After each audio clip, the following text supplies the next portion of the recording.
अलीगढ़ संयुक्त व्यापार मंडल अलीगढ़ की एक आवश्यक बैठक राधा मोहन मंदिर मामू भांजा में मुख्य संयोजक प्रदीप गंगा की अध्यक्षता में संपन्न हुई। में निर्णय लिया गया कि हम सभी एकजुट रहकर इस बैठक रूपी प्रदर्शन को बड़ी सभा में परिवर्तित कर हजारों की तादाद में आंदोलन करना होगा, तभी जाकर पुलिस प्रशासन हमारी मांगों पर अमल करेगा।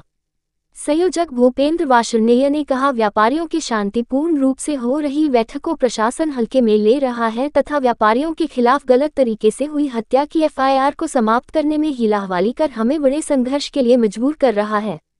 सह संयोजक मुकेश लिमका व राजेश सरकोढ़ा, अब वक्त आ गया कि हमें इस लड़ाई को संपूर्ण व्यापारी व उद्यमी समाज के मान सम्मान से लड़ाई के रूप में लेना होगा। अगर हम अब भी एकजुट होकर सड़कों पर नहीं उतरे तो आगामी समय में हम में से किसी को ये दिन देखना पड़ सकता है।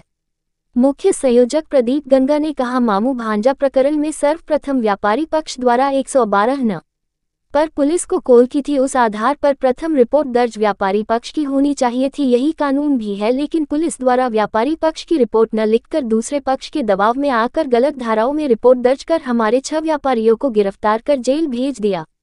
हमारे जनप्रतिनिधियों की वार्ता के बावजूद भी प्रशासन ने गलत धारणाओं में की गई एफआईआर निरस्त नहीं की है।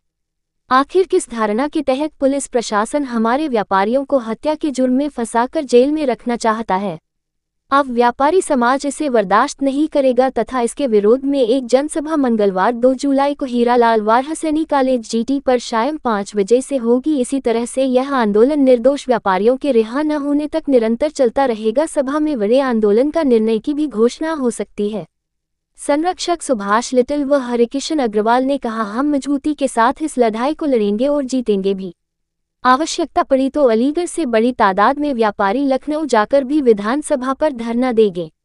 सुबोध स्वीटी व पारस गुप्ता ने कहा कि पुलिस प्रशासन ने तो मृतक चोर के साथियों को पकड़ रहा और नहीं अभी तक हमारी लिख रहा है। आंदोलन पर उतरना ही हमारा आखिरी विकल्प है। पीड़ित परिवार की महिलाएं व बच्चे भी बैठक में उपस्थित रहें। बैठक में मुख्य रूप से सह संयोजक राजेश गर्ग, संजीव अग्रवाल, शिव कुमार पाठक, योगेश सरकार, प्रदीप वर्मा, सुभाष लिटिल, मुकेश राजपूत, विवेक मित्तल, आलोक प्रताप सिंह था, राजीव सिंह था, मुनेशपाल सिंह, संतोष वार्ष्णेय, उमेश गौड़, मुकेश वर्मा, नीरज यादव एडवोकेट, अनिल वसल, लक्ष्मी नारायण लच्छों, मनीष वूल, वीरेंद्र सिंह, रामपाल, विशाल वार्ष्णेय, दीपक वसल, शैलेंद्र सक्सेना, राहुल वार्ष्णेय, कमल गुप्ता वावा, सुरेश पेथा, संगीता वार्ष्णेय, अमित अग्रवाल, राहुल मित्तल, मधुकर आर्य, विमल कुमार, वीरेंद्र चौधरी आदि सैकड़ों की तादाद में व्यापारी उपस्थित थे। नमस्कार, मैं राजेश गर्ग, उद्योग युवा व्यापार मंडल रेडियो मार्केट माऊ भांजा से अध्यक्ष। आज राधा मोहन मंदिर में संयुक्त व्यापार मंडल जो गठन हुआ है उसकी एक बैठक रखी गई थी।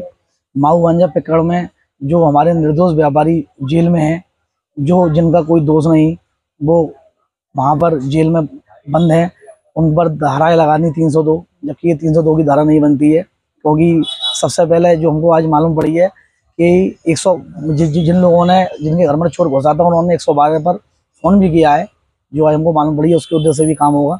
और जितने भी हमारे अलीगढ़ शहर के व्यापार मंडल हैं उन सबों ने संयुक्त व्यापार मंडल का एक मंच का गठन किया है, जो इस माऊ भांजा प्रकरण को लेकर काम करेगा।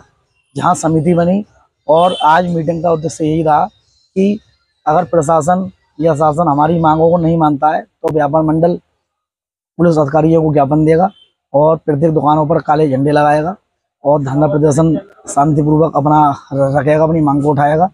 और सभी व्यापार मंडल के हिंदू समाज के लोग आज की मीटिंग में उपस्थित रहे, उनका मैं बहुत बहुत धन्यवाद देता हूँ। इस बैठक में मुख्य रूप से माऊ भांजा प्रकरण में हमारे 6 व्यापारी जो बेकसूर हैं, निर्दोष हैं, उनको बंद कर दिया है।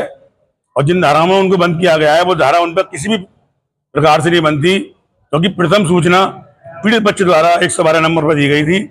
उसको उन्होंने आधार मानते हुए प्रथम पक्ष हमारा है, हमारी रिपोर्ट करनी थी पहले, लेकिन वो पुलिस प्रशासन द्वारा नहीं की गई। आज मात्र 8-10 दिन के बाद एक रिपोर्ट उन जो चोर डकैत आए थे उनके खिलाफ की गई है, जिसका कोई भी इस रिपोर्ट की कोई मानता नहीं है। हमारी क्रॉस रिपोर्ट होनी थी, वो नहीं हुई है। हमारी ये लड़ाई जब तक हमारे व्यापारियों को न्याय नहीं मिल जाता, हमारे व्यापारी बाइज्जत रिहा नहीं हो जाते, तब तक चलती रहेगी।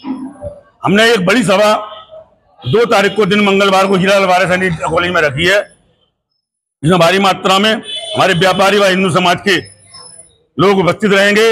इसके अलावा भी हमें न्याय नहीं मिला तो व्यापारी मंडल सड़कों पर उतरकर आंदोलन करेगा, प्रत्येक दुकानों पर काली पट्टी व काले झंडे लगाएगा एवं अपनी दुकानों की चाबी भी अगर सौंपने की आवश्यकता है तो प्रशासन को सौंपनी जाएगा, डीएम को सौंपेगा, एसएसपी को सौंपेगा। बाजार बंद भी कर सकता है कि भाई हम अपने आंदोलन तय करेंगे। जय उद्योग जय व्यापार।